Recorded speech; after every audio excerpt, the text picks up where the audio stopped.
All right, good afternoon and welcome to the Community Development and Transportation Committee meeting for February 28th, 2023. As always, we acknowledge the Mayor and Council, Mayor Kurt Wilson, Council Member Christine Hall, Council Member Michael Palermo, Council Member Peter Vanstrom, Council Member Sarah Beeson, Council Member G. Lee Hills, Council Member William Morthland. The purpose of committee meetings are for the city departments to convey information to the mayor and city council and discuss initiatives listed on the published agenda by ordinance. The committee consists of mayor, members of city council, and city administrator, and the city administrator serves as chair of committee meetings. This is a public meeting, but not a public hearing. Therefore, while the meeting is open to the public, we do not take public comments or questions during committee meetings unless specifically authorized by the mayor and council. Public comments or questions are received at the regular city council meetings held at 7 o'clock p.m. in the city council chambers on the second and fourth Monday of each month and the fifth Monday of each month in open forum. We do, as always, encourage citizens to engage our online platforms, and if you have any questions or need information on any matter, please feel free to reach out to your staff and information can be provided to you. We also encourage you to utilize the City of Roswell app or service web portal to report any questions or concerns. The first item on the agenda for this evening is the approval of minutes for the Community Development and Transportation Committee meeting for January 24th, 2023. Entertain a motion for approval of the minutes. Motion by Councilmember Beeson, second by Councilmember Hills. Any further discussion? Seeing none, all in favor? Thank you, passes unanimously. We will note that we do not show any community development action items for this evening. And we'll move on to transportation. Item number 2 on the agenda, consideration of the mayor and or city administrator to sign a contract modification with AECOM for design of mitigation elements for the National Park Service in the amount of $128,250. Mr. Littlefield.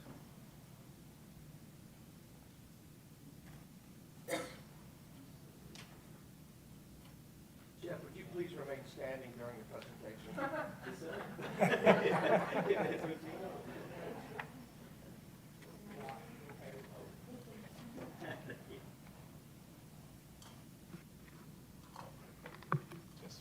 right, there we go. All right, this is for the NPS mitigation project. It's based on the impacts to the NPS property related to the construction of the historic Gateway project. Jeff, I'm just kidding. Wow, am I standing? He's former military. That's right. Gotta follow the order. Mitigation, excuse me, is based off of the executed commitment letters in 2018 between the City of Roswell, the NPS, which is National Park Service, and GDOT. AECOM submitted a design contract modification in the amount of $128,250. This request represents items that were not identified in the original scope of this project. And it wasn't included in the original scope because this contract was actually awarded in 2016 before we actually had the commitment letters from the National Park Service knowing exactly what the mitigation was for the historic Gateway. And these are some additional task items that were included. You can see environmental coordination with the City of Roswell, National Park Service for the next 12 months. National Park Service requests for information, the environmental assessment preparation, which is related to the mitigation for the parks, which is the parking lot. There's a bridge, new trails, or trail improvements, I should say.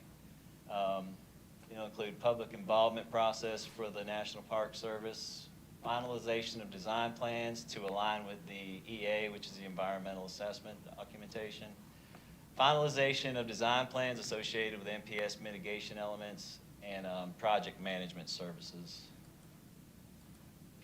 And that is all of our slides for the evening, I think. Oh no, here we go. This shows the contract amended for the design of mitigation elements.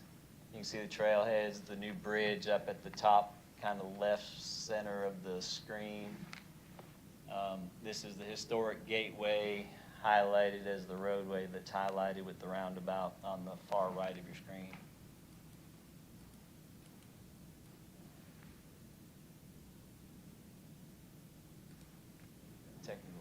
sorry. AECom contract amendment for the design and mitigation elements. Our staff recommendation is to approve the contract modification for AECom.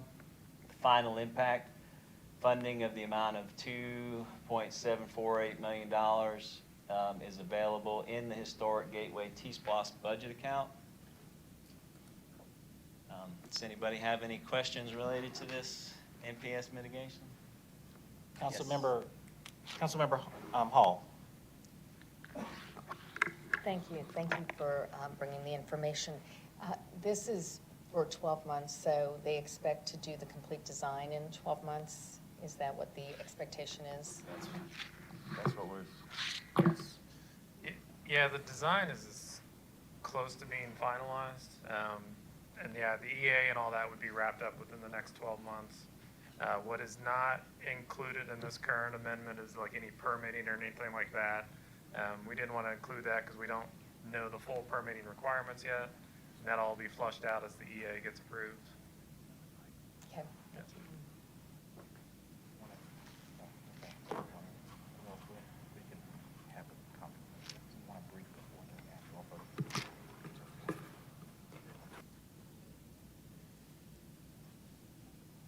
Any other, yes, Councilmember Beeson. So to confirm, these are federal requirements under NEPA standards, right? Yes. So, but there's not really a way around it. Is to submit to the federal highways, the EA documentation. And the EA documentation is for the mitigation for the Park Service. It's not for the Historic Gateway itself, but it's for the mitigation that was caused by the Gateway project. Perfect, but it's a legally required standard that we'd have to do. Yes, ma'am. Councilmember Palermo. Thank you. And so again, for clarification, when you say that it's mitigation for the parks, I want to be very clear, this is not the EA that was done or submitted a while ago, which is the Gateway project. This is specifically for the national park, just to make sure the national park is being protected. That's correct. The EA documentation for the Historic Gateway project's already been submitted. The draft document's been submitted. This is for the actual project within the park for the mitigation. Thank you. Any further questions, comments this time? Yes, Councilmember Hills. Thank you, Mr. Knighton. I know this was not identified in the original scope, since this was back in 2016. Is there anything else that is kind of looming out there that we need to be aware of? Or, I mean, I know there's no way to have a magic 8-ball on that, but is there anything else that you feel like maybe, just so we can be aware? I mean, like I mentioned, the permitting is not included right now. That would be a future amendment that would be needed down the road. And then, you know, there are new requirements that come out occasionally from federal highway. So it's hard to, if we don't have a crystal ball to see, you know, what may come up. But at this point, you know, we're pretty confident that this will get us through final plans, get us through the EA, and then the next phase would be like permitting and then any funds needed for letting the project. And there have been new requirements, even with the Historic Gateway. They have to now look at the tricolored bat, and then they also have to look at the greenhouse gases within the project limits. So things like that may occur. It's hard to forecast whether it will occur, but they have occurred in the past just couple of months even. Mayor Wilson. Councilmember Hill, sorry, not Hall, but Hills, as the liaison of the Transportation Department, that's a great question. And so I just have two questions. The first one was this a surprise to you? And if so, when did you discover it? I don't think this was a surprise to us. I don't know when we actually discovered it. No, this is, this probably came up several months ago, because there was an additional requirement to do additional, like statement of findings, which is required as part of the EA, and there was additional coordination needed with MPS over the last, I would say, 12 to 18 months. And in that coordination, so we've kind of known that this was coming. So this wasn't a surprise really at all. Is it okay if I characterize it that it's a little bit of a surprise to us? That's fair to say. Fair to say. And so I'm going to just kind of echo, I think, where Councilmember Hills may be going with the questioning. I know it's difficult in every line of work, and certainly difficult with all the different organizations and agencies that are involved, particularly on this project. Would it be permissible to request, as best as possible, any potential areas that you might see, of areas where there might be potential for additional expenditures to be requested from the residents of Roswell, so we can begin to potentially identify those as what we think is, hey, we think there's an opportunity, we might have to spend some more money here, whether that's 12 months from now or 24 months from now, based upon how we can see the smoke clearing. We may be wrong about some of that, and would expect that we probably would be wrong about some of that, because the smoke does move in different directions. But I think where we get in trouble as elected people, and where governments get in trouble, is when we come to say, oh, by the way, just to let you know, we got to spend $125,000. And it's a long-term project, and the project has, I don't have to tell anybody in this room about Gateway. Right? So I think we've got to, as best as we can, to ascertain where we might see some potential additional spending that might be in the horizon for whatever reason. If we can identify that and say, hey, we think there's an opportunity, we may have to spend some more money here. And we may be wrong about that. It may be a worst-case scenario. But I think that would help inform our residents. I think it'd help inform the elected body. And give us a better kind of clarity about, this project as it continues down the road. That would be a request of mine, if that's okay. Most definitely. We are gearing towards open communication throughout. And because you guys kind of know, like, I don't like surprises. I know you don't like surprises. Nobody likes surprises, particularly when they're coming somebody has to spend money. And the reality is we're having to ask the Roswell residents to spend, even though it's not T-SPLOST, right? It's money it's still money that belongs to the taxpayers. Yes, sir. And so, I don't like saying, oh, by the way. I know, and I know you don't mind it with your children. You kind of enjoy that when they come up to you and say, oh, by the way, Dad. And I know it's not the same thing, but we do have that kind of responsibility. And I'd really like us to work on that if we could. We're definitely gearing towards that. Thank you, sir. Thank you, sir.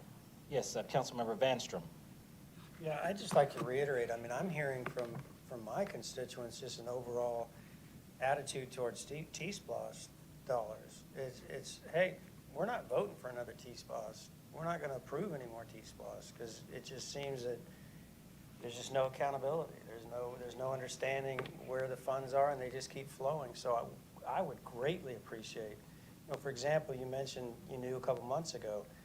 Let us know through the liaison a couple months ago that this is coming, so we can have a full understanding of what is coming, so we're not just sitting, we get the book a week, but 4 days ahead of the schedule, and it would be very helpful. So I'd like to reiterate that, because our citizens are starting to doubt a great funding program that's available to get a lot accomplished in this city. And frankly, we need to take advantage of those funds, and I'd hate to see us lose that vote just because we keep not really being open and transparent about all the funding and what is coming down the road. We need to understand that better. So thank you. Good, thank you. It's an obvious statement, kind of to echo what Peter says. And it's true for all of us, right? When you, and I think there's such a seduction, particularly in government. That's why everybody, like federal government, state government, county government, city government, it's like, it's not your money. And like it belongs to the taxpayer. And it's very easy, I think, sometimes to be cavalier about that. And like because there's a project ongoing or whatever the reasoning is, and that we have a responsibility, not only fiduciary responsibility and moral responsibility to treat that with the highest of priority, and to remember that, like, because I think we've worked really hard as a body to say to our fellow residents, we believe in investing in our city. And we think that's really important. But we have to be really responsible with that. I mean, like, we have even a bigger burden than probably most elected bodies, because we're asking our taxpayers to invest in our city. And so we have to be even more, I think, careful, like, not just be scarce with it, because we're asking not to be scarce, but that means the dollars do spend. They have to be planned, they have to be understood, they have to be responsible, and we have to account for it. So I echo, thank you for saying that, Peter, because I think it's so easy to be cavalier for people, I think, in elected office. And we can't afford to do that. It's not, that's a breaking of our trust. Sorry, I didn't mean for you guys to get philosophized on. Councilmember Beeson. Sorry, one last question. I was going through the paperwork related, because this is coming from a change order, correct? Yes, the change order. So change order would mean that it's changing the scope of the work. And then going through, it's a 4-task change order. Are any of these fees negotiable, like task 3, which is the project management services, as well as task 4? All I see is special studies, which are owner directed, which implies that we're the ones who directed it. Are any of these negotiable?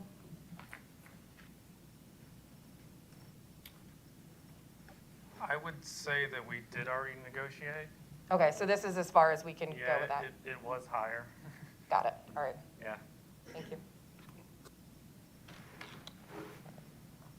Any further comments or questions? And certainly noting the comments that were provided earlier. Well, I'd just say, like, what Sarah just said is you gotta be a better salesman. You gotta be like IT. You gotta come here and say, look, it's gonna cost $700,000. We got it down to $493. Yes, and certainly noting the comments earlier about advance notice with respect to items that we become aware of prior to coming to committee and ensuring that happens. I think we've tried to do a better job recently, but obviously this is something that is noted here. Any further questions or comments on this item? All right, seeing none, we'll ask for a motion if there's a desire to move this forward at this time. Motion to approve or Mo- move forward? Motion by Councilmember Hills. Second by Councilmember Morthland. Any further discussion? Seeing none, all in favor? Passes unanimously. Thank you. To me. All right.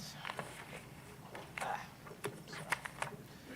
The next item under administration is consideration of a text amendment to Chapter 2, Administration, Article 2.1, General, Section 2.11, Council Meeting Time, Dates, and Quorum, regarding time change for council meetings.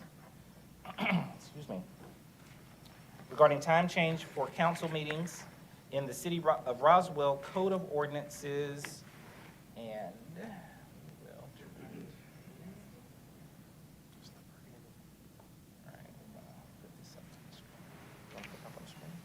Yes. Alan, I need to put this up. Can I email it to you? I emailed it to, I just emailed it to you. Okay. All right. Yeah. We're gonna pull it up on the screen here. That's my opinion.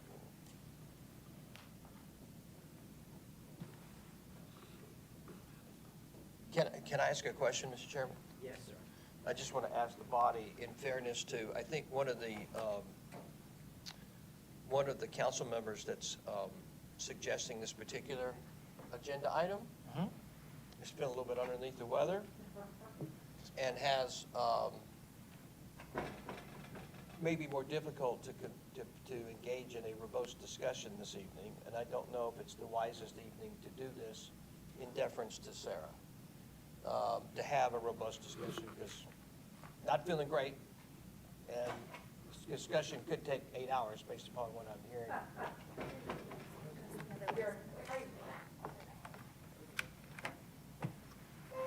I'm the council member, Councilmember Beeson. I just wanted to open up the initial discussion on it. Obviously, it's something that would evolve over time. Fine enough having this. I don't foresee it being a knockdown, drag-out fight, but if I am, I'm sick. Don't hurt me. I just wanted to open it up. I know that we had the proposed time in this ordinance. We started at 5 o'clock on this, and that's even further forward than even I wanted to go. It's because we had a full spectrum when we were surveying feedback from council members, some staff members, as well as to what would be a good time. I think 5 o'clock was selected as an initial starting part for negotiations because that's when we do committee tonight. With also the inclusion of, I believe it was the mayor's language of capping the meetings at 8 o'clock, and that was based off of, I think, an idea that you had when we were at retreat and hearing from the city of Auburn in terms of how they run their meetings, as well as a couple other surrounding areas. I am amenable to opening the discussion. I'm not dying on the hill of 5 o'clock. I also spoke to several residents, many of who agreed that they wanted the council, this is just for the standard council meeting, so Roswell City Council meetings every other week at 7 o'clock.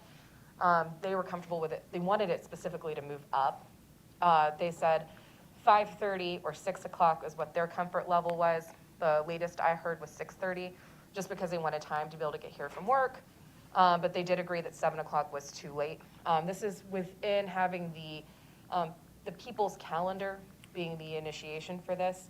I say this as somebody who very recently was sitting on the people's side as opposed to the elected officials' side. When you're getting into the meat and potatoes of public comments at 9, 10, even 11 o'clock at night, that's not friendly to the people either, or just sleeping. So just offering it up to the group if there was any appetite for moving it up even slightly, if not 5 o'clock, moving it a little earlier in the evening. So just want to leave it with that. And I'm just asking, before we got into a deep discussion, I have a feeling this, who knows, maybe it's 10 minutes. Peter, what do you say? It won't be long? Okay, good. Okay. Councilmember Palermo. Thank you, Mr. Knighton. So there's no question in my mind that staff prefers and benefits the earlier on Monday night, the better. And certainly I think some of the regulars that come to a meeting, that frequently come to the meeting, many of them, if I think to a lot of the people that are regularly there, have more flexible work schedules. But I'd say I'm completely opposed to the idea of moving this to 5 o'clock or 5:30, or frankly even 6, because I strongly believe that we need to be most focused on whatever is supporting the most of our residents. And if there's one thing that I've seen is clear in over 7 years on city council, is the type of meeting that's going to bring out the not the 5 or 6 individuals that will come on a regular basis, but the individual that truly feels their quality of life is at risk is someone that does not have this regular on their schedule. They're typically having a family. They're typically working full-time, having things they have to do for their children, things they have to do for their job. And frankly, so that I think highlights the fact that I think developers would absolutely love for this to be earlier as well. But believe it or not, in the for the meetings that have a lot of people coming, we'd often actually over the years hear there was frustration of it being at 7 o'clock because they had trouble. You know, they work in Atlanta or Sandy Springs. They have children, different priorities, and then yet it was a priority for them to come and stick up for their neighborhood. So I definitely understand the thought process in this. Don't get me wrong; it'd certainly be easier for me to be earlier, but I think we have to really be thinking about those that don't always have the full visibility or influence at City Hall. And again, I've seen over the years that without a doubt, that's been a point of contention. In addition to that, a challenge is work session. This mayor and council has, or actually I guess it's only the mayor that calls the work session, so this mayor has made it so the work sessions are earlier than they used to be. So they used to be at 5:30, unless it was a big, long item, then it was made at 5 o'clock. But again, the focus had always been, how do we make things most convenient for the resident, and best for the resident? And I'm concerned that moving it up is just making it more challenge for them. There is one interesting thing that's occurred with this mayor. The length of the meeting has extended, so the meetings are longer now than they used to be, and it's because there's 2 new additions, which I think are great additions. There's the addition of the esteemed veteran, and there's the addition of just talking about the Roswell events. I mean, I would think, I don't know if staff has an idea of the average time, I would think that probably ends up adding a half an hour to the average meeting. So I think from that standpoint, it could make sense to consider moving it up 30 minutes. However, my concern then gets into the importance of work sessions and having those work sessions not being during a normal, an average person's workday. So that's where I have the concern. And lastly, I'd say if this was something that was really important for the residents, then I think it's something that we all would have discussed on the, frankly, on the campaign trail. And I as watching everybody that's up here and even prior ones, I've never seen that brought up because again, I think it's certainly advantageous to staff or to developers, but I don't think it's advantageous to the average resident that doesn't come here on a regular basis, but and really wants to be here to really fight to protect their neighborhood and their quality of life. Councilmember Hall. Thank you, and thank you, Councilmember Palermo. I echo much of what you said. I think this is trying to solve a problem that doesn't exist. Honestly, I had more feedback when this came out from residents that were quite alarmed about it, they felt that this was taking away transparency. We're promoting that we want to be the #1 family community in America. That implies that people have children. Those children are in schools. Parents are working. They have to take their children from schools from after daycare, get them home, make arrangements for daycare so that they can attend the meetings. And we want them to engage in our city. That's what we are hoping to do. By making it more challenging for them to come, we're doing absolutely the opposite of that. Perhaps since COVID, the last 2 years, traffic lightened up a little bit.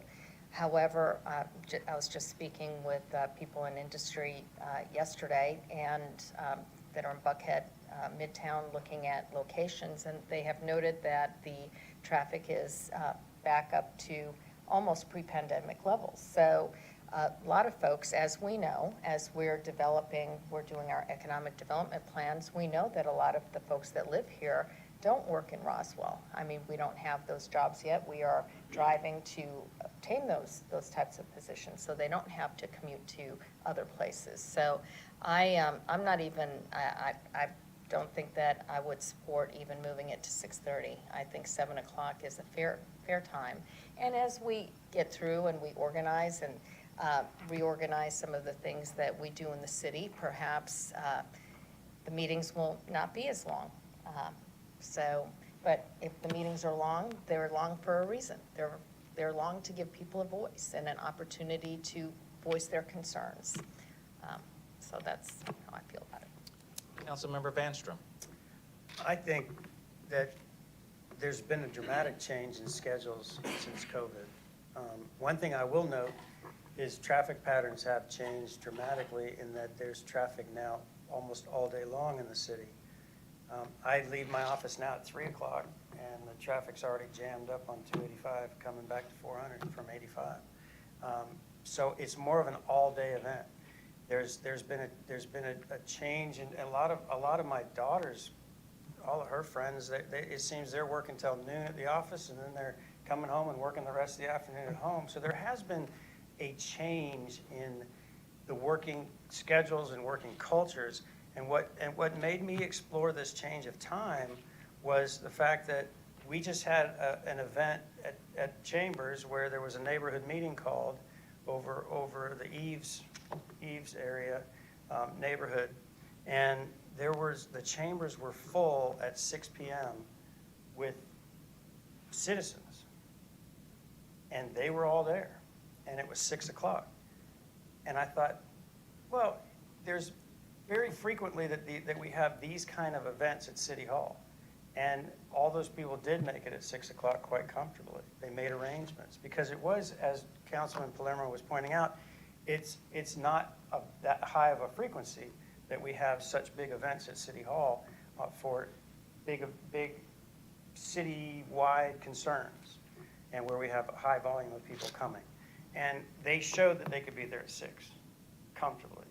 And I think there was more of a problem when they came back to City Hall at 7 for the meeting that they had when there was a deferral, and there was a lot of grumbling about the fact that we had to get babysitters, we had to arrange for the kids to be taken places, we had, and so that just shows me those arrangements can be made when it's a one-off. I don't mean I don't mean that as a poor remark. It's just that event for them is a big event, but it's one event out of 6 months that they might be coming as a large group to City Hall. So I looked at that as an opportunity to explore starting a little bit sooner, because we don't finish on time, and residents are sitting there till 10 o'clock sometime waiting to make their comments. And if we can move that up a half an hour, I'm all for it. I just think there's been changes, and I think we could be flexible with those changes and still be highly effective, and I don't think we're going to offend a single resident in that. In fact, I think we'd make the residents happier that they're not trying to follow us into a late-night meeting. And I think a baby step, I still would push for 6 o'clock.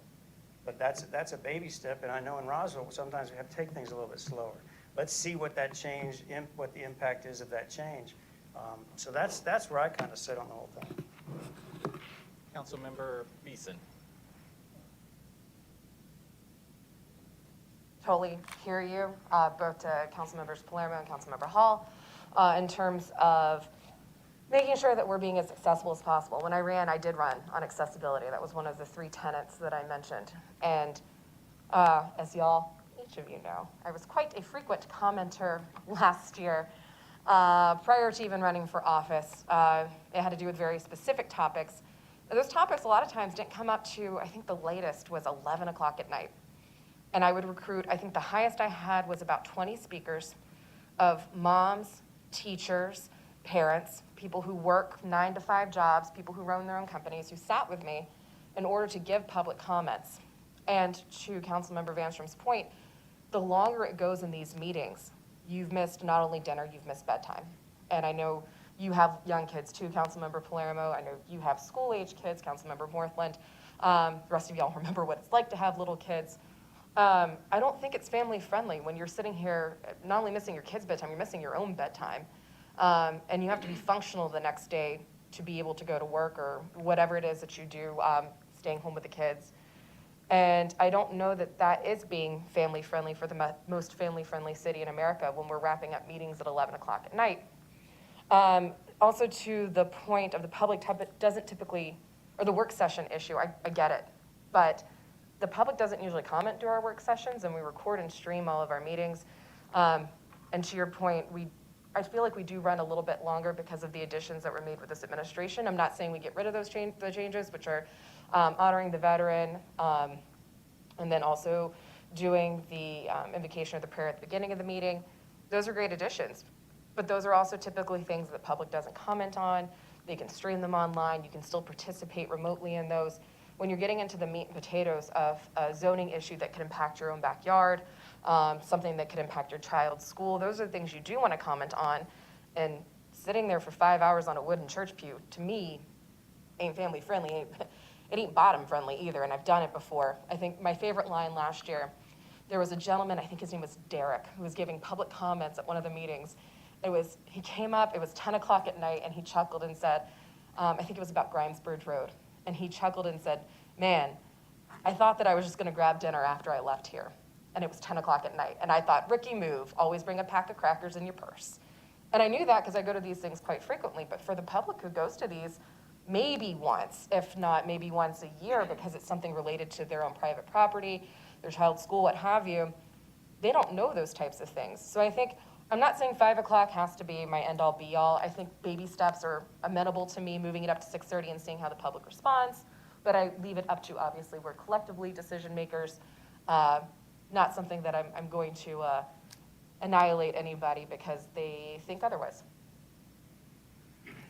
Councilmember Hall.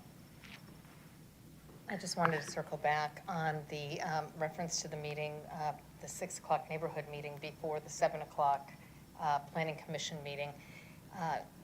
Several of those people commented they were disappointed when they learned that their item was going to be deferred, or I might be confusing my meetings, but they basically, they said, I busted my behind to get here.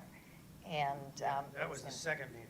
Okay, that was the second one. So that was at 7 o'clock, they busted their behinds to get there. And that was hard enough, so. But the 6 o'clock was full. Councilmember Morthland, I'm sorry. Councilmember Morthland.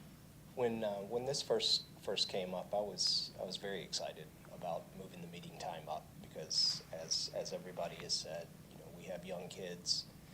We all get the kids to bed. We all get up at 5:30 in the morning and 6 o'clock in the morning to get the kids going, get the lunches made, get the day going, and you know, before too long, Monday, Tuesday, especially after a Tuesday night, you wake up and it's Wednesday, half your week is gone already. And that was really the idea behind, okay, well, let's work on this. Let's see what we can do. As I've talked to many people and they've shared their ideas with us, you know, that 6:30 seems to be a nice little landing spot. Carving 30 minutes out for mayor's events, veterans events, other things, totally makes sense. But it also gives a parent time to get home and get kids settled, which is the big point, is from our standpoint, when the kids are settled, the house is in a better order as compared to getting home and the house is in disarray because things just aren't right. And that's, from a personal standpoint, that's where I am in my life, and I know several of us have been there as well. But yeah, moving it up to 6:30, I think accomplishes both things at the same time, so I'm good with that. Councilmember Hills.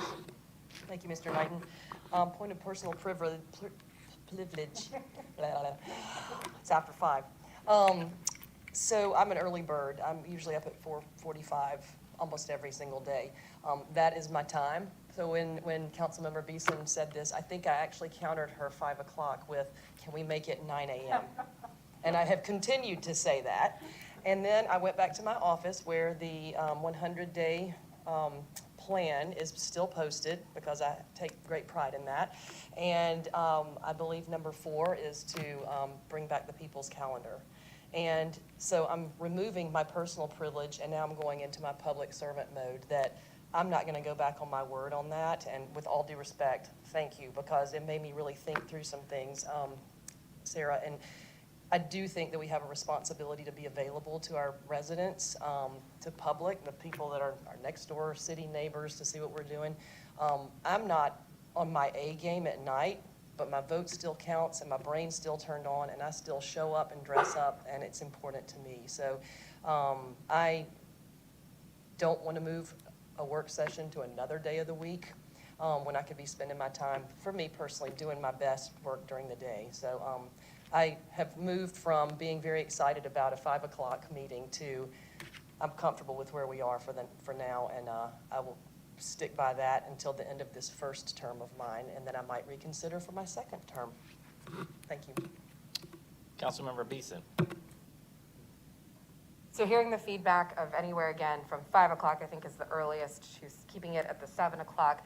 I think Councilmember Morthland has a great meet in the middle, which is it's moving it up 30 minutes.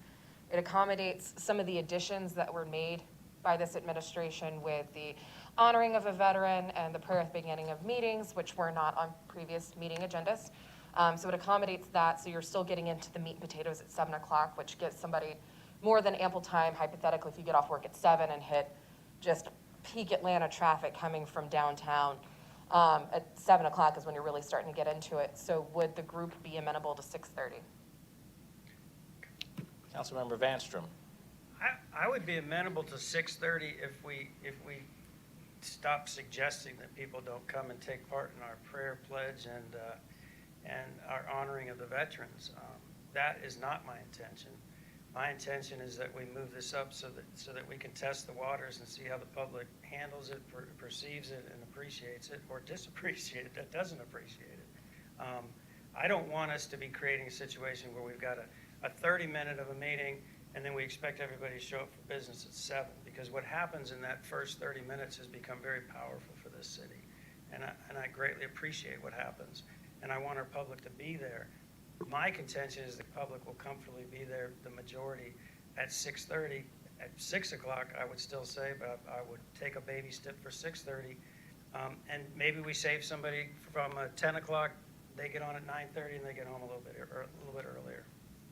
Mayor Wilson. Man, I was hoping to stay out of this conversation. I don't know. It may be 1, 2, 3, 4. It may be 6 against 1. First of all, if I've screwed up the work session times, let's fix that. Like, if I've screwed it up and changed something that's not in the best interest of how we need to do work sessions, let's fix that. We just like, hey, Kurt, you screwed it up. Let's fix that. Because I wasn't aware of that, Mike. So I didn't know I'd changed something adversely. So if I have, my bad, let's fix it.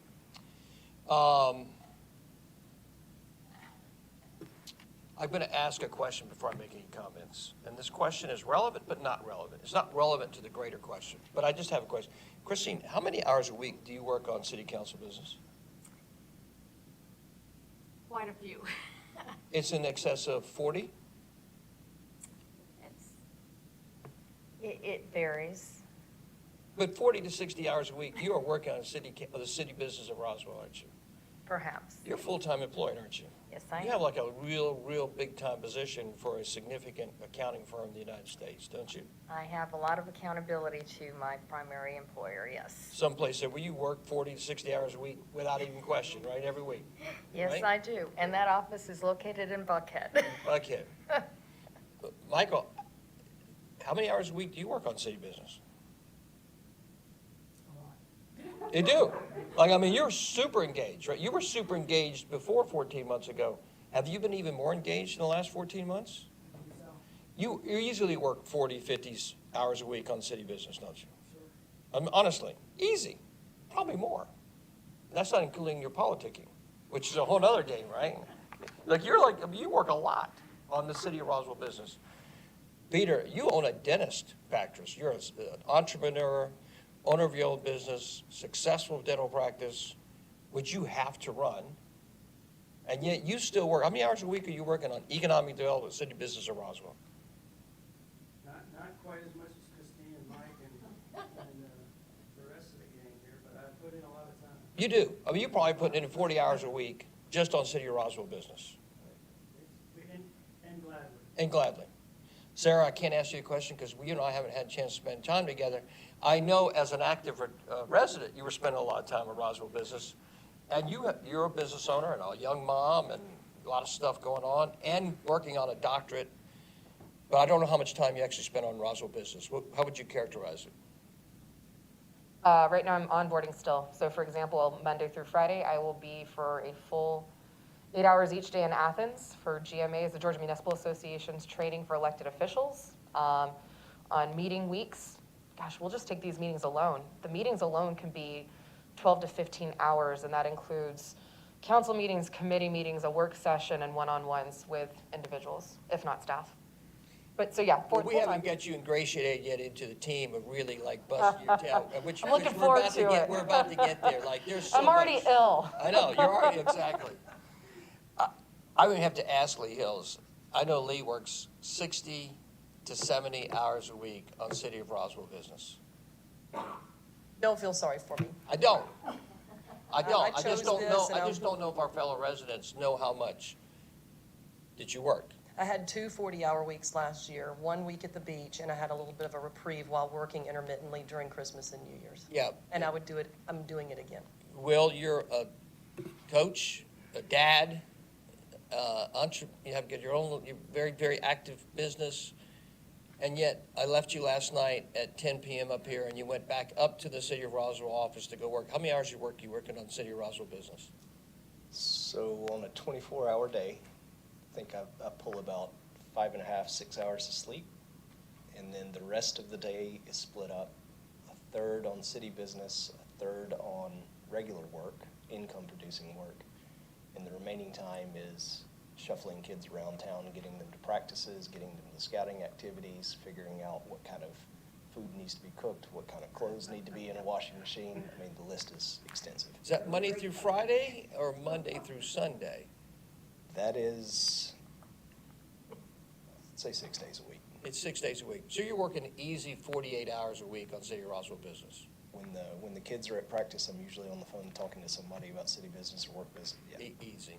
And by the way, there's no great point to that other than, by the way, from the interest of transparency, which people like to do, throw the word around as though it's some catfish, is that this amazing group of leaders that you elected to represent you as the representatives of the people of Roswell are working their tails off in what they believe are the responsible interest of their fellow residents. And I don't think that needs to be forgotten. And so I want to address that because we say, how is that not relevant?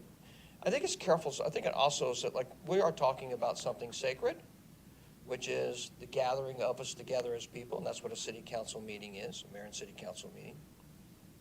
But I think it's easy to get lost sometimes in trigger words that scare particularly people in office, that are straw men.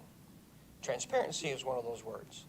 Because I would offer up that the word gets thrown around a lot, I hear it a lot, and sometimes it's the loudest voices in the city who are active in successfully recruiting people to vote. But we represent 96,000 people. We don't represent 1,200 people. We don't represent 5,000. We represent 96,000. And whether I get elected again or reelected again or run again, it's not the issue. The issue is, do I do what I believe is in the best interest of my fellow residents? Am I being true to what I have been, what I'm accountable to in terms of a position of leadership? That's always the question, right? Doesn't mean anybody's going to agree with it, right? It means, am I true to what I believe is the right thing to do? And so I would say that, like, this conversation, it's not about, forgive me, staff. And by the way, I'm starting to use the word talent because I hate the word staff. And I don't know if talent's the best word, but I do want to come up with another word for staff, okay? But never, I think, did anybody suggest this was anything to do with staff. I don't think it has anything to do with staff. I think it has to do with how do you handle this sacred meeting and what's the best way to facilitate it. But let's be honest for a second. Like, let's truly be honest. Is this about access and being heard? Because I think I can speak for 5 of you that you have wide open ears, wide open phones, wide open emails, and wide open meetings. And you go to wherever any resident asks you to go today. Every single one of you goes. Every single one of you responds, no matter who the voice is, no matter how quote unquote powerful they are or powerless. Everybody at this table, I know from personal experience, reaches out or is reached out to and responds. So the question is, am I heard as a resident? Do you care? Do you care about my perspective? Will you listen to me? Will you engage? Every one of you at this table, to me, has demonstrated without qualification that you have. I would also say, so is it the question really about being heard? Because I would say this body of people is listening. Doesn't mean you always agree. Doesn't mean it's a carte blanche. You know what? Oh, yeah, hey, Will Keem told me this, so I'm going to tell Will I absolutely agree with him. That's not the question. The question is, do you engage and listen? And are you heard as a resident? And let's be honest, technology's changed that. Like, we get communicated with constantly. Like, this is not an issue of communication. And it's also direct access. Again, none of you stay in a protective covenant. Oh, don't reach out to me. I'm a city council member. I'm not available. Like, you go to where people are all the time. So the question is maybe perhaps the sanctity of the meeting, right, which is once in every 2 weeks. But if it's the question about being heard, I would say that there's different ways to qualify that. And I think to be honest about that. I would also say is that the city of Roswell has shown with great ability to be highly dysfunctional in the existence of a city council meetings. Just because, and I would say how much, and you guys are evidence of this, what you got done in the last 14 months is amazing. You didn't do that in city council meetings. You voted for it, but you worked your tails off, as you just suggested, how many hours you're working on city business. And you didn't do that in a vacuum. You did it together as the representatives of the people, the duly elected representatives of the people in a representative government. None of you are tyrannical. None of you said it's my way or the highway. None of you said, I don't care about what so-and-so says. You said, what do I think the right thing to do is? And you worked your tails off on that. And you'll continue to work your tails off, whether the meeting's at 8 p.m. or 7 p.m. or 6 p.m. I think the other question about the people's calendar is sometimes distilling what that means. Because I think you're right, it is number 4. And we do want to honor it so people can be at meetings. And if that means 9 PM, then we need to do 9 PM. If it's 7 PM, it needs to be 7 PM. If it's 3 PM, it's 3 PM. I honestly don't know. I'm not offering that I do know. But I am hesitant when somebody always tells me and they represent 100 votes, how it's going to be. I don't think that's a good way to make a decision. I don't think that's a good way to make a decision, and I resist that to my duly elected brethren for allowing that to be a way to make a decision. I don't think that's wisdom. I think that's politics. And I'm very proud of you guys because I think you guys have taken a different tack over the last 14 months. You've shown a lot of courage. You've showed the courage to make decisions even though it could have cost you votes. And so I think it's sometimes it's very important to qualify what is the conversation really about, right? And to also be honest about our past. We don't have a great history, forget the last 14 months. City council meetings were, and I know I attended some, and I didn't come, and I was a regular resident. And you know why I didn't come? Because they weren't very smart, they weren't very efficient, and they didn't make a lot of sense to me. And I won't tell you that we've radically improved that in the last 14 months. They're still fairly illogical, dysfunctional, and not a whole lot gets done. Now, if it's just because somebody wants to, and you know, we all talk a lot. I talk probably more than anybody, so forgive me. That's maybe I need to work on that. Maybe that'll shorten the meetings. I didn't talk last night, Peter, as you noticed. Short meeting. I wasn't there either. Short meeting. But you did, exactly. Duly noted. But look, honestly, if 7 p.m. is the right time to hold a sacred meeting, then so be it. But just slow down a little bit on some of the hyperbole about changing a meeting time and ascribing values to it that aren't there. I reject that. I fight back against that. Like, that's not being transparent. That's a red herring. That's a, hey, you don't do what I tell you to, I'm coming after you. And that ain't right. That ain't cool. That may be politically popular. You may win politically, but we have a greater calling than that. I'm not down with that. I'm down with what's the right decision to make, and the decision may change based upon information or knowledge, or we decide something else because we think it's the right thing to do. Not because somebody's going to intimidate us about how we're going to do it, and they have a strong voting bloc. It's the wrong way to make a decision. I got more, but I'll shut up. I will cede the floor, brother. Sorry. Councilmember Palermo. So thank you. And Mayor Wilson, in his constant humility, talked about how hard everybody else works, did not bring up that he works 80 hours a week, 7 days a week. And I'd say the city is better because of it, and it's much appreciated. With this topic, at the end of the day, for me, I'd say I haven't heard from anybody, representing, large groups or anything like that. What's really important to me is just really representing residents. And to me, it's the complete stranger that represents one vote, maybe two, it might be their spouse as well, but just the similar. So I did not know the story that Councilmember Hall brought up of just recently, Eve Circle, somebody saying I had to bust my butt to get here. But that was things that we'd hear constantly over 7 years in those zoning meetings. And we live and I think the mayor will agree with this, we live in a city where residents are quick to give their feedback. They are quick to second guess or challenge or disagree. Think about all the different things, big or small, that we've heard from so many different people that feel they're the absolute expert on a certain item. And I mean, we're talking, I feel like hundreds potentially of things, hundreds of people. I feel one thing that we have not heard consistently, and we've not heard a thing on, was the time. Because in reality, here's the truth. There's some people that would prefer it's earlier. There's some people that would prefer it's later. And 7 p.m. frankly has worked. Yes, it goes late at times.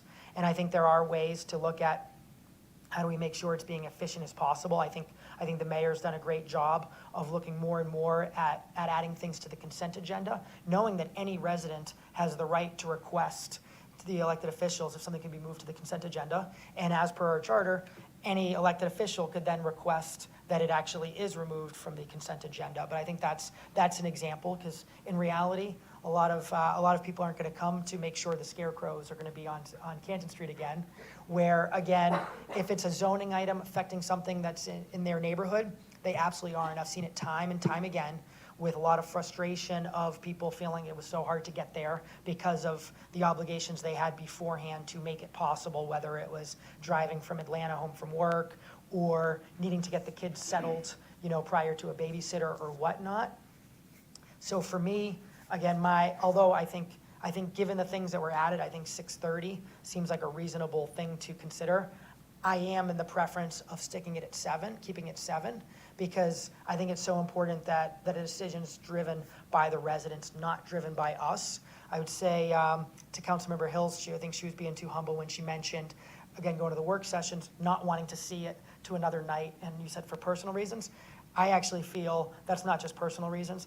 There's a lot of residents that they absolutely, if they know they're going to be coming to City Hall, they want to just knock it all out. And they're not wanting to have to come here every single night. If they're going to come on a Monday night, they're coming on a Monday night. Not they have to come Monday and Tuesday and Wednesday if they want to hear the mayor and council speak. But my thing is, again, knowing this is not something that's been discussed actively with so many residents, it's not something we've really heard, it's not something that anybody's campaigned on, anybody's said. Accessibility, absolutely. I think we all argue for accessibility, and that's my thing, whether we want to call it transparency or accessibility. My concern is by making it earlier for those that are 100% motivated to come, we're making it where there's more potential obstacles. And so my preference would be for now to keep it at 7. And again, I actually don't want to hear from someone just because they're representing, 50 different people, nor someone just because they're one of the 5 people that's actually here every single Monday night. I value all of their opinions, but again, we're representing almost 100,000 people. So for me, again, my focus is on that average resident that needs to come because their quality of life is being threatened. And that, I'll tell you right now, we see that the most through zoning type things. So when we have different zoning meetings, that's where I'd love to actually just say, all right, you made it here. Would you have preferred 6 o'clock, 8 o'clock, 7 o'clock? That should be the thing. And if we're going to do that, though, we have to be prepared if the majority of them, and we truly see that's a random sample that's nervous and sticking up for their community. If 6 is the right one, then we're looking at that. If 8 is the right one, then again, I feel it's not about anybody in this room. It's about just the people that need to make sure they have accessibility. And I think it is, even though this mayor and council is so accessible, the council meeting is where they get to see the exact push from the developer. They get to see all the different points. And the irony is, there's people paint someone as, oh, they're they'll call them a red shirt and say, oh, they just don't want any development, or they'll say, oh, there's this person, just pure urbanist. They just want to see anything, getting developed no matter what it is. And yes, you probably get a few of both of those people, but you actually get some people that show up to the meeting where they say, wow, you know what, I really like this, but I don't like that, and they want to be able to hear that. They want to be able to hear it all. And when they get up to public comment, there's some people that get up and they've already prepared their public comment. There's others that only get up based on what the developer says or what these elected officials say. And I think we just have to make sure it's as easy as possible for the most amount of people being able to come. And that's where I have to go back to just the old, if it ain't broke, don't fix it. Yes, the meetings go longer than they should some night, but again, I don't want to fix that while breaking something else and making it harder for average families to get here for protecting their neighborhood. Councilmember Beeson? Just a point of clarity, so the person who got up reiterated the same comment, or it might be the same person, about the Eve Circle rezoning, talking about how they busted their behind to get up here. Their frustration, at least, excuse me, their frustration to me, or at least what I heard, and correct me if I'm wrong, was because it was going to be deferred. That was the same person who also asked us not to defer an item. And they were frustrated because they fought traffic, they came here directly, they forewent doing family stuff in order to come here because it was their understanding that item was going to be heard that evening and it wound up being deferred. it's just a process of what we do too. I don't, And to be clear, I actually didn't even hear that said. I'm actually not going on Eve Circle. I'm going on years of stuff. We're talking Target, we're talking Old Alabama, we're talking Hill Street. We're talking just so many different ones where there was a lot of frustration that, I totally understand that. There's the big sexy items, that's what I like to call them, but I will proffer too, we have a regular cast of characters here that come to our city hall meetings. I like to joke that I was a guest star for a while. I wasn't the every single week person. I would occasionally pop in and out. But to me, that shows that because, well, this to the mayor's point, this is the way that it's always been done. Who's to say we wouldn't get a wider variety of people who would come to these council meetings if it were slightly earlier? Because, I mean, frankly, once I get home, I'll use the word shoes. I'm not really talking about shoes, but once my shoes come off, I'm not putting them back on and heading back out of the house, especially once I've settled in with my family. And I think that's what a lot of people probably are in similar positions, especially those with families, which is why I personally would like to move it forward with the 6:30 option, because then it can go to public comment, because right now we're waxing poetic about what we think people feel and what their opinions are. The whole point of this process is to let people comment. I would also say, if we were to intentionally put it, I think it's March 10th? Peter, is it March 13th? That's when the Eve Circle rezoning meeting, I think, comes back up again on our agenda. So you're gonna get a whole bunch of people who would be in the exact same position of what you're talking about. If we were to put this item slightly before that, it'd at least give the opportunity for people to weigh in on moving it 30 minutes up. Did this help? Did it hurt? Whatever it is. Obviously, we wouldn't move it up at the time, but it would give them the opportunity to weigh in beyond just the usual cast of characters. Mayor Wilson? Yeah, well, just a point of, I think one of the things that we have not been great at as a city, I think we all know this, and we have been working on this, and we have not completed this, we're not even close, which is communication, which is a part of the challenge, right? So if you don't communicate well to your fellow residents, you add to your problem. And I will suggest to you, we haven't gotten a lot better in the last 14 months of communication. And we're still communicating in many ways to traditional means and vehicles, which are not very effective. And we're usually behind, and usually, you know, we create our own problems. And some of this, the people not knowing about such and such. So I will tell you that we will be offering up within the month, tomorrow's March the 1st, I believe by April the 1st, Roswell 365 will be launched. And Roswell 365 will be a citywide calendar for everything, including council meetings, workshops, committee meetings, et cetera. And the reason I say that is it will be a centerpiece and focal point for communication of all things Roswell, whether it's sports teams, whether it's an arts festival, whatever. It's all going to be habitated on this Roswell 365 website. And I suggest that hopefully as that begins to show competence and credibility to our community would begin to use that to begin to trust that, like, okay, I can trust they've really not having that meeting, or that meeting's been deferred, or the timing of that meeting is such and such. So I just offer that up as a thought, is that there's a piece of this equation is, well, we're talking about changing something or even offering up, but you're not really good at communicating to us consistently anyway. And I think that is a problem. I just, as a second piece. But I'll defer, I'll cede the floor so Peter can talk. Councilmember Vanstrom? Yeah, I just want to clarify, I'm looking at this more from the back end than the front end, and I'm trying to accommodate a group that, let's take for an example, when we start running a long meeting, and what happens when we take that bathroom break that we finally just have to give in and take? When we come back to our chairs, are the same number of people still sitting in those chairs? The mayor has actually started doing much longer recesses than historically it always been done. Yeah, so historically they were always 5 minutes. Yeah, they were rare too. Just as a point, the later it goes, the more we lose people who maybe came because they wanted to see an entire council meeting, but they just aren't going to stay past a certain time. If I can buy a half hour and the public is okay with that half an hour, this starts at committee, it goes to a first reading, it goes to a second reading. Did I get that right, Councilman? So we have some time to get some public input. I would love to see it move forward, at least with a little baby step of a change that tries to get the meetings finished a little sooner for people to get home and get to bed, if it's not a huge impact on the front end, and I don't think it will be. Mayor Wilson? That was the other thing I was going to say, and I think part of the equation is we are accountable for how well this government works and doesn't work. And that's done by how we interact with one another, how we interact with the talent of the city, how we interact with our residents, how we interact with intergovernmental agencies, how we interact with other cities, and how we interact publicly. And the city council meeting, I think, Michael said, if it ain't broke, don't fix it. I don't think it's very, it's a bad tire. It just keeps turning over, clunky. Yeah, yeah. And because the comments to me, and these are anecdotal, Peter, to your perspective, like we're just making anecdotal comments. But I can tell you what my friends have said to me, who've I've had come to a city council meeting. Don't know how you do it.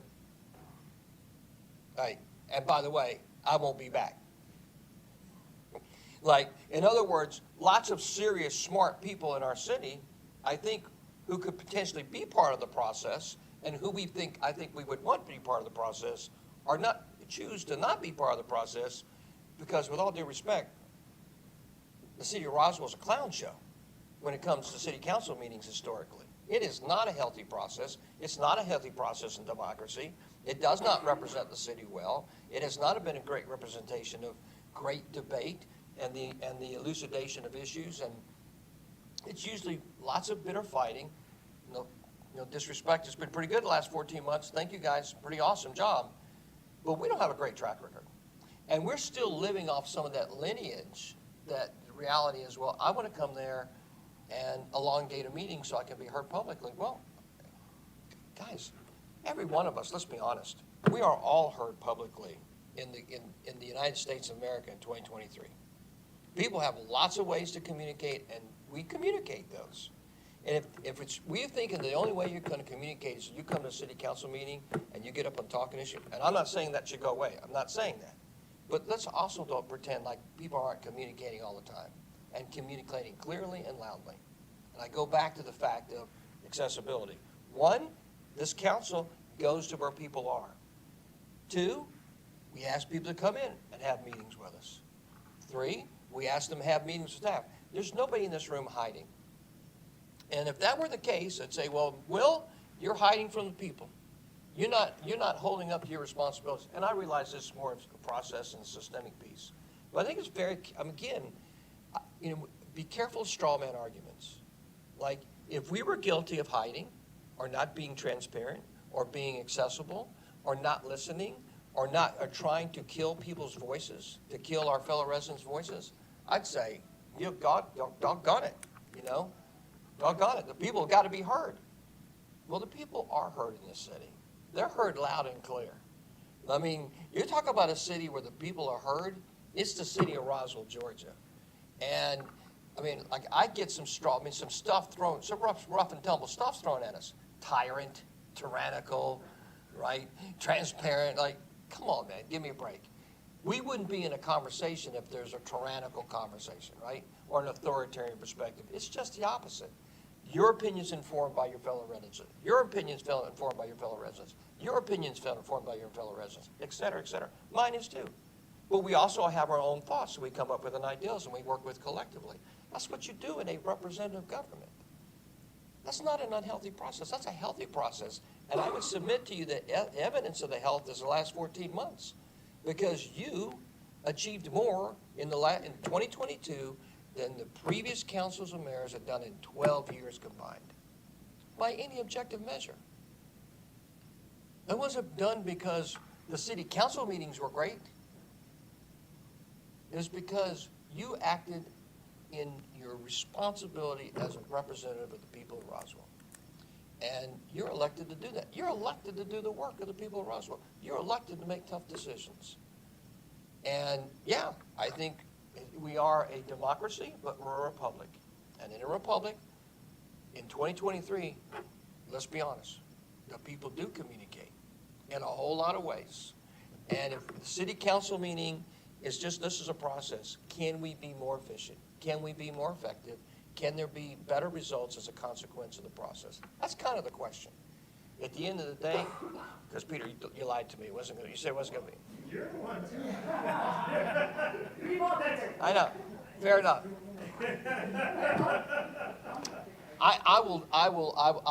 I've spoken my piece. Councilmember Beeson? I think at this point, we pretty much all know where the other one stands, at least on the premise of this.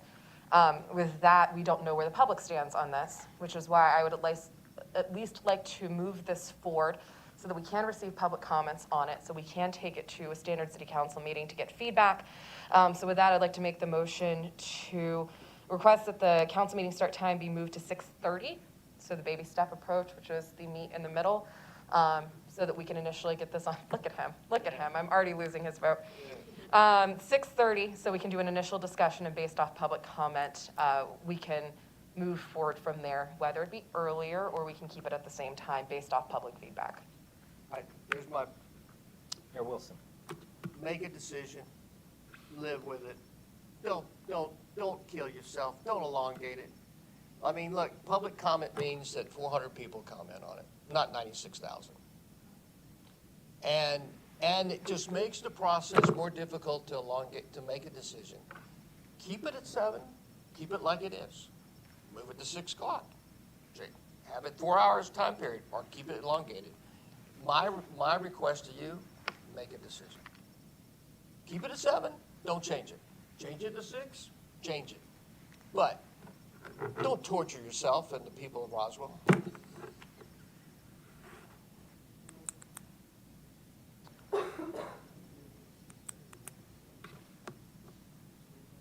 Oh, I'm sorry, Councilmember Morthland. We need a second on the 6:30. There was a motion on the floor, I believe. Do we have a second to that motion? And prior to,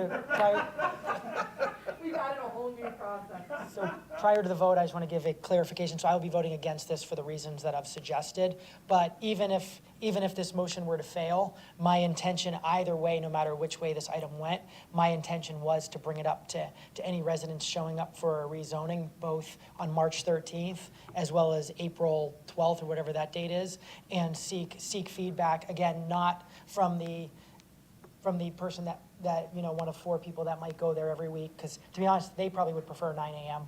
or 10 a.m.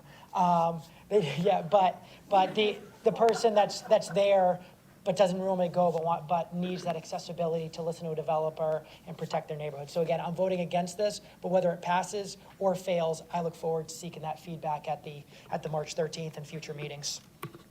So there's a motion on the floor, it's been seconded. Motion and Can we second, have that's clarity for correct. what the motion is? The motion is to consideration to change city council meeting start time to 6:30 PM for standard Monday meetings pending public feedback.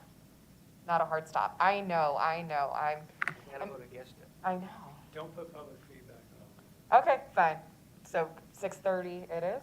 What would you prefer, Mayor? Because you said you're against it. Leave it at 6:30. That would be my request is make it 6:30. Say, hey, we're making a decision. 6:30 it is. So I really want to get the public feedback to your point, and we can't do that without it moving forward. So the motion is to move the standard Monday meeting start time to 6:30. We have a first and we have a second, is that correct? To be clear, we could do it without moving forward.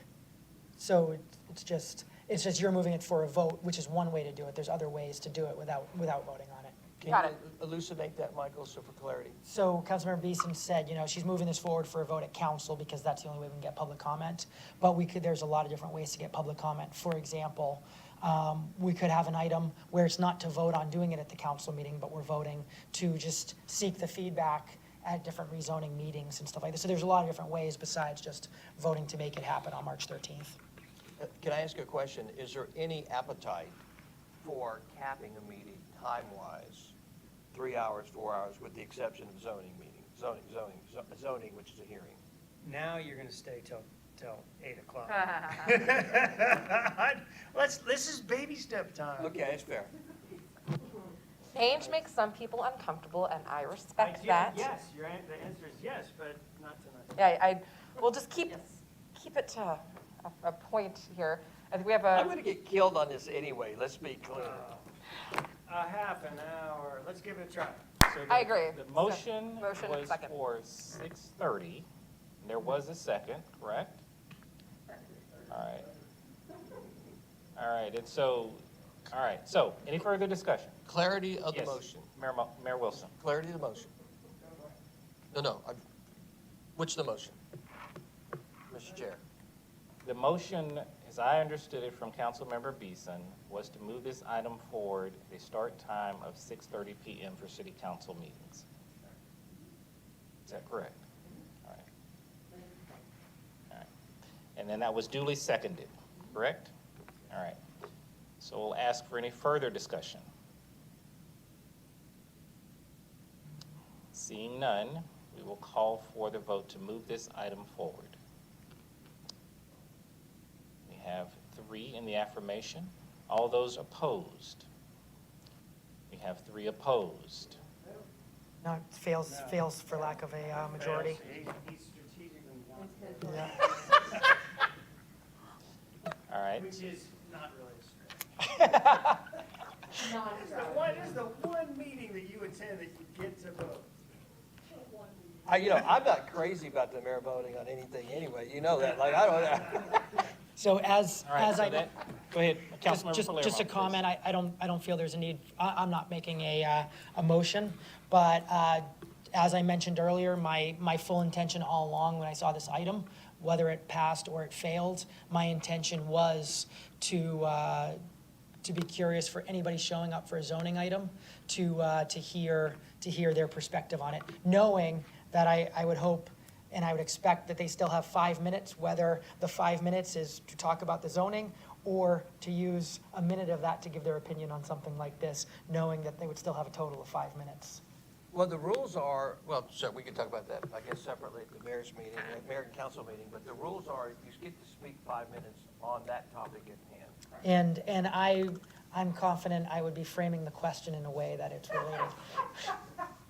Well, the current meetings are set up that you can come, Mike, as a resident of Roswell, and you can speak on every single item for 5 minutes.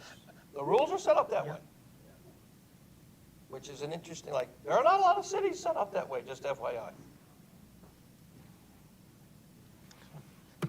No, that's why I just say, when we go into free speech and being heard and all, like, we gotta get real.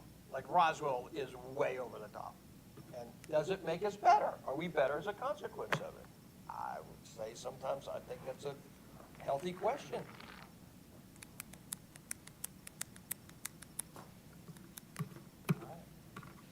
Okay, well, seeing that the previous motion failed, that is the final item on the committee agenda for this evening. And Motion so- to adjourn. Motion to adjourn from Councilmember Hills, second by Councilmember Beeson.